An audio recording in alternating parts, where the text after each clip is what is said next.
Dinas Peternakan Kota Sorong sejauh ini terus melakukan sosialisasi penyakit mulut dan kuku pada ternak. Sosialisasi pun kini kian gencar dilakukan apalagi menjelang Idul Adha.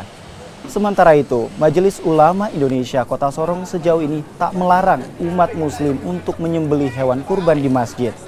Meski demikian, MUI Sorong menghimbau pihak masjid untuk tetap berkoordinasi dengan Dinas Peternakan jika hendak menggelar penyembelihan hewan kurban.